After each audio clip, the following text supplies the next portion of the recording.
Alright, this is a topic that I always get loads of pushback on, but I'm right, so you might want to listen up.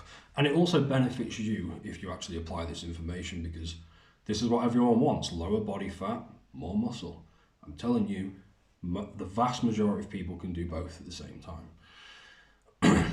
So the argument is, and this has been popularized by Mike Israetel, Eric Helm, some of these experts out there, where they are massively simplifying their advice to fit their bias with their audience, which is very well trained people who've been training for donkey's years, do not have full-time jobs, and they're in a unique situation. Most people are not in that situation and can gain muscle in a deficit. So if you're currently watching this and you think it's impossible for someone to gain muscle in a calorie deficit, you need to seriously look me in the eye and tell me that when this 30% body fat obese guy comes to me and he wants to lose weight and gain muscle, that if you were in my position, you would sit him down and go, yes, you're obese. Yes, all of your health markers are bad. You're probably going to die 10, 20 years younger than you should. Yes, you've got a massive belly and you haven't really stuck to a proper gym program in your entire life. But you need to eat more food and get more of a belly in order to get your arms a bit bigger. Is that really the advice you'd give him? Or would you give him the advice of, no, you can be in a huge deficit and still gain weight? Now, the next argument is, yeah, but I'm not 30% body fat, I'm only 20% body fat, it doesn't apply to me. It does apply to you, the deficit just needs to be smaller. So I'm not saying you should go and starve yourself and expect to gain muscle, that's not what I'm saying. I am saying a 200 or 300 deficit per day is perfectly fine for you to gain muscle. You do not need the pot belly to get bigger for your arms to get bigger. I promise you, your arm training is nowhere near as good as my arm training. I'm not talking go to the gym 7 days a week. I'm saying 4 days a week, super intense, super intelligent training with a higher protein intake, more evenly spaced out throughout the day with better carb timing. You can do all of that in a calorie deficit. Experimenting with different intensity hacks, experimenting with different training exercises. You can do all of this. None of it requires eating a calorie surplus. It's very, very lazy. And a couple of viral YouTube videos on the pyramid, the nutrition pyramid, have gone viral, and everyone's just accepted it at face value, 100% without exceptions. It's insane. You don't need to get fat to gain muscle. So this is what you do need to do. Small deficit, not huge. No one's saying starve yourself. Small deficit. High protein, so we're talking at least 0.8 grams per pound of lean body mass.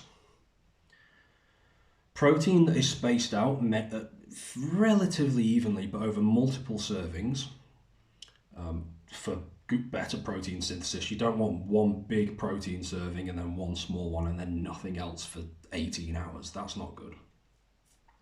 So multiple servings of that 0.8 grams per pound of lean body mass, at least 4 servings, relatively spaced out. Very intense training. Training 4 or 5 days a week is probably superior to 6 or 7 if you're a natural, but training very, very intensely instead of going through the motions is extremely important. Training intelligence, which means intensity first and foremost, but it also means exercise variety. It sounds really bro science, but hitting the muscles from different angles.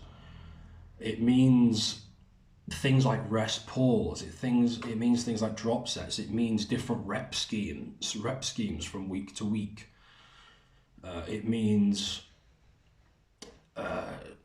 again, bro science, but it's true. Shocking the muscle. Don't go in every single gym session and do the exact same thing. Your body adapts really quickly. You've got to keep it from adapting, homeostasis. And there's a bunch of different ways to do that. I've just listed quite a few. Training intelligence. Then you've got things like sleep quality. Huge for recovery and muscle gain. Boring as hell, no one wants to do it, no one wants to talk about it, everyone wants to talk about bulking and getting fat for some reason, probably because it's fun, I guess. Sleep quality is huge. Get your testosterone up to 8 to 1200. Everything I've just said will help you do that.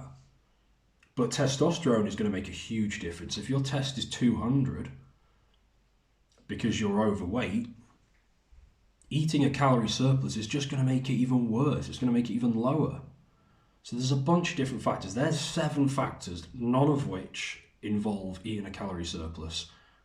If you do all 7, you'll gain muscle in a deficit. I promise you this is true.